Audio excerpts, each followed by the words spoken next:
제가 PPT를 써본 지가 별로 안 됐습니다. 보시다시피 상당히 조악한데요. 조악하면서 별로 그 죄책감 못 느끼는 게 백성학 회장도 조악하고 제 PPT도 조악하고 서로 딱 맞는 것 같아서 한번 보겠습니다. 그 보시면 맨 첫 번째 페이지는 OBS 사측이 주장하는 현실입니다. 7월 6일자 이렇게 직원들한테 배포했다고 하더라고요. 간단히 몇 가지만 읽어보면 2016년 상반기 결산 시 누적 적자가 28억이나 발생했다 이렇게 주장하는데, 참고로 여기에 첨부 자료를 주셨더라고요. 또 이제 두 개 엑셀 파일을 두 개 주셨는데 28억이 안 나와요. 손실이 한 7억인가 8억 이렇게 됩니다. 여하튼 거짓말입니다. 그리고 오른쪽 별표, 이런 상황에서 30억 원 증자는 한두 달 경비로 모두 소진된다? 소진되지 않습니다. 30억 나중에 말씀을 드릴게요. OBS 경영 악화 때문에 대주주가 보증해도 제2금융권에서조차 대출해 줄 수 없다? 뭐 이래서 회사가 어렵다는 건데 그렇지 않습니다. 잘 아시겠지만 우리나라는 그 토지하고 그리고 보증인 데려가면 누구든지 돈 빌려줍니다. 어디를 가든. 네. 은행 가보시면 다 아시겠지만. 또 1차적으로는 뭐 다른 무엇보다도 자신들은 경영상 수직 균형을 이루어야 된다. 이걸 이루어야 그 다음 일을 할 수 있다고 하는데, 좀 이따 보시겠지만 과거 3년 내내 수직 균형이 아닌 수직 흑자를 이뤘습니다. 영업 수지가. 네. 그러니까 이게 다 거짓말이고, 그 다음에 뭐 이렇게 마지막 이렇게 그 동그라미 세 번째 뭐라고 되어져 있냐면, 노조의 긴박한 경영상 어려움을 설명하고 정규직 30명, 비정규직 10명에 대한 구조조정을 추진하였다 이렇게 하는데, 여기서 한 말씀만 제가 좀 그 3000% 빠져보자면, 우리나라에서 항상 이렇게 구조조정에 대한 항시적인 유인이 있는 것 같습니다. 이렇게 주주를 비롯한 경영진들은 회사가 어려울 때나 사실 좋을 때도 우리나라는 이렇게 구조조정을 추진하는데요. 사실 그건 맞는 것 같습니다. 구조조정을 추진하면 이익은 항상 반드시 좋아지게 되어 있습니다. 반드시. 그렇죠. 뭐 그 직원들에게 대한 지출될 인건비가 줄어드니까 회사가 어렵든 좋든 항상 구조조정은 주주와 경영진에게는 호재이익이 되고, 구조조정을 실시한다고 하면 주식시장에서 주가는 올라가고, 이렇게 주주와 경영진은 아주 행복한 뉴스인 셈인 거죠. 네. 근데 결코 이건 장기적으로, 그리고 모두가 행복할 수 있는 건 아니고, 이렇게 기자와 우리 기술직들을 비롯한 현업분들은 고통일 수밖에 없다는 겁니다. 두 번째 페이지로 가겠습니다. 뭐 제가 누누이 주장을 하고 있는데요. 앞선 그 사측이 주장하는 현실과 다르게 OBS 현실입니다. 이것은 그 공시되어진 누구도 이렇게 부인할 수 없는 숫자로 나타나는 현실인데요. 요약된 상태표를 보면 이제 이런 표현 한번 드려볼게요. 우리가 회사가 망한다, 그리고 개인이 사업하다 망한다 하면은 한번 생각해 보십시오. 망하는 모습을 한번 실제적으로 주변에 옆집 사장님이 망했다, 주변에 친척분이 망했다 하면은 가장 쉽게 생각할 수 있는 것은 빚쟁이가 와서 머리끄댕이 긋고 뭐 집에 뭐 이렇게 뭐라고 하죠? 뭐 빨간 딱지 긋고 이래야 되는 겁니다. 즉 누가 채권자가 나서서 빚쟁이가 나서서 해줘야 되는데, 우리 OBS는 불행히도 금융부채가 전혀 없습니다. 부채가 없습니다. 그러니까 누가 와서 머리끄댕이 잡아줄 사람도 없고, 나 죽겠다고 하는데 누구 때려줄 사람도 없어요. 그러니까 지금 이제 뭐 자해 공갈을 하는 거죠. 나는 떼어가겠다고 뭐 들어놓고 수술하는 건데, 지금 현재 우리는 불행히도 금융부채가 전혀 없다라는 것. 제가 이건 좀 그 어두운 수법으로 확인해봤는데, 오늘 아침에도 한번 확인해봤어요. 부채가 얼마나 되는지. 공개하면 안 되는데 은행연합회 자료로 확인해봤는데 역시 오늘 아침에도 이제 부채는 없었습니다. 한번 보시면 유동자산이 63억이고요. 유동부채가 28억입니다. 저희들이 이제 회사가 어려운 상황이다, 이게 좀 간당간당한다 볼 때 이제 가장 생각해 보는 게 유동비율이거든요. 보시면 유동자산을 분자로 생각하시고 유동부채를 그 분모로 생각하십시오. 무슨 말씀이냐면 1년 내에 갚아야 될 부채, 그리고 1년 내에 자산할 수 있는 유동자산 보면 220%입니다. 그러니까 안 망합니다. OBS는. 부채 비율 168%이고요. 더군다나 지금 우리 노측에서는 비유동 부채 59억 원, 이게 거의 전액이 그 퇴직금융 충당 부채인데요. 이거에 대해서 출자 전환을 지금 뭐 이렇게 제한하고 있는 상태입니다. 그리고 앞에서 계속 이제 수지 균형을 이루어야 된다, 돈을 못 번다, 돈 망한다 이렇게 하는데, 누누이 말씀드리지만 아래를 보십시오. 2016, 15, 14 영업활동으로 인한 현금 흐름이 2016년에 60억 그 플러스였습니다. 흑자였습니다. 2015년 6억 5천, 2014년 15억. 참고로 2016년만 말씀드린다면요, 그 자금 수지가 적자였다라고 말할 수 있습니다. 자금 수지가 앞뒤가 다르지 아니하는데 왜 자금 수지가 2016년 적자였냐면 영업현금으로 61억을 벌었고요. 빚을 77억을 갚았습니다. 그러니까 순전히 돈이 들어오고 나가는 것로만 따지면 적자인 거죠. 빚을 갚았으니까. 다음 보겠습니다. 이 빚을 77억 갚은 것과 관련해서는 제가 봐서는 그 제어가 신청 시 약정한 내용에 어떤 그 심각한 위반이 있는 것으로 보여집니다.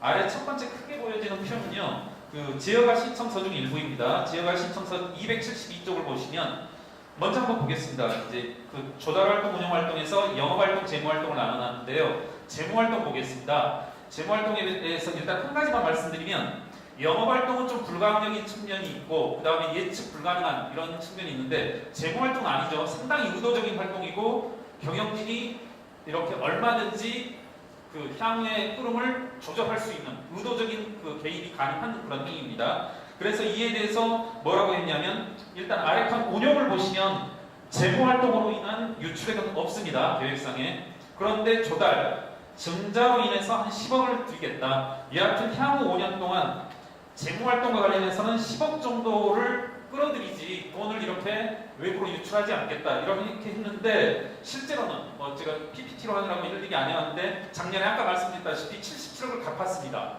재무활동에서 77억을 유출시켜버린 거죠. 이건 대단히 심각한 행위입니다.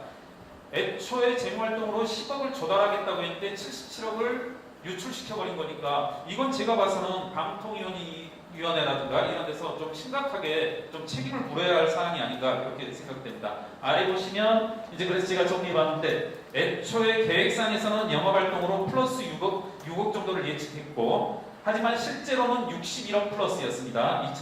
2017년이 2016년이 재무활동으로 10억을 끌어들이겠다고 했습니다. 그럼에도 불구하고 회사는 순액으로 67억을 갚아서 애초 계획 대비 77억만큼 차이가 납니다. 이것은 아주 심각한 차이고 제 생각엔 여하튼 좀 책임을 물어야 하지 않을까. 방송위원회에서 기만한 것일 수도 있고 하니까요. 이건 어쩔 수가 없었다. 우리가 의도치 않았다. 이런 게 아니다. 이런 재무활동은 얼마든지 의도적인 활동이기 때문에 책임을 물어야 할 것으로 보여집니다.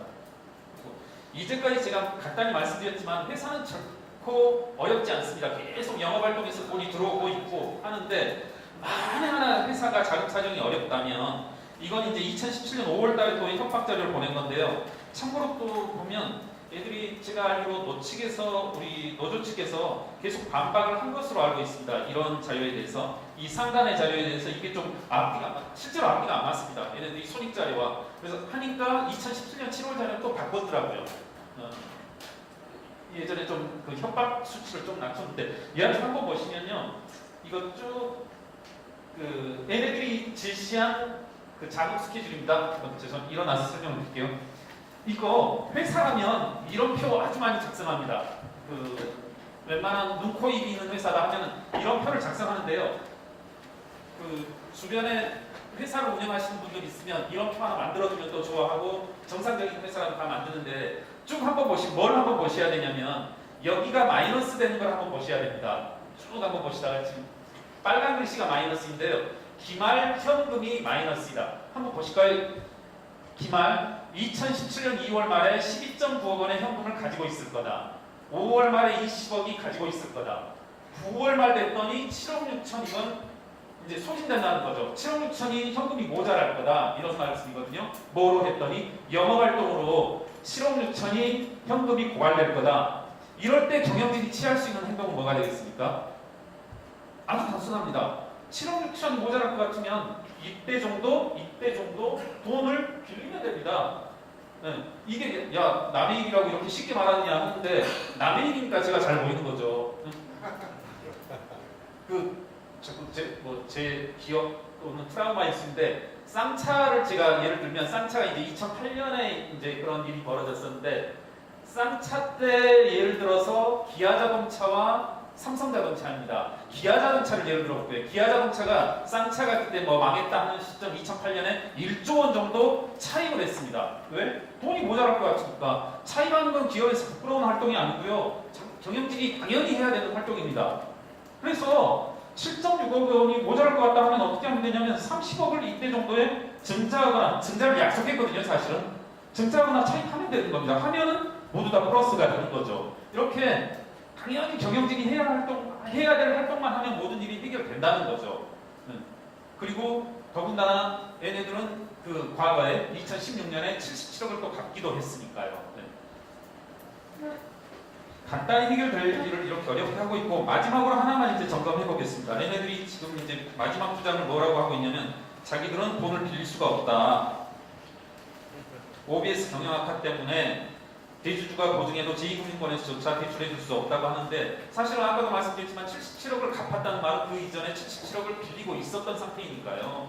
뭐 그렇게 말을 해도 되고, 제가 OBS가 소재하고 있는 등기부등본을 한번 떼왔습니다. 그러면 그 소유가 누구로 있냐면 영안상사 주식회사인데, 이건 백성학이 100% 가지고 있는 백성학 개인 회사입니다.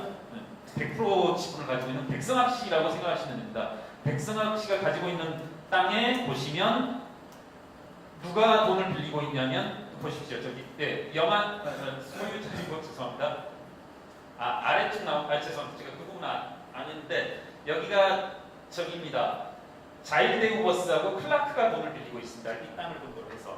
그리고 땅을 담보로 했을 뿐만 아니라 여기 왼쪽 오른쪽을 보시면 백성학씨 개인이 각각 420억 그러니까 달러입니다. 달러니까 90억 정도 되는 거죠. 백성학씨가 저기 위에 36억도 하고 있고, 오른쪽 자일대우버스도 백성학씨가 얼마입니까? 600억, 696억, 700억, 한 1000억 정도 이렇게 지급 보증하고 있습니다. 더 이상 그 말은 안 하겠습니다. 우리나라에서 금융권은 땅과 그 다음에 백성학신이라면 우리나라에서 손꼽히는 이제 금융자산 가지고 있는 분인데요. 이런 분이 지급 보증을 하면 돈을 안 빌려줄 수가 없다는 거죠. 여러 가지로 봤을 때 OBS는 힘든 상태는 아니다. 그리고 망하고 싶어도 망하기 쉽지 않을 거다. 개인 때 쓰지 말라. 이렇게 정리하고 싶습니다. 예, 마치겠습니다.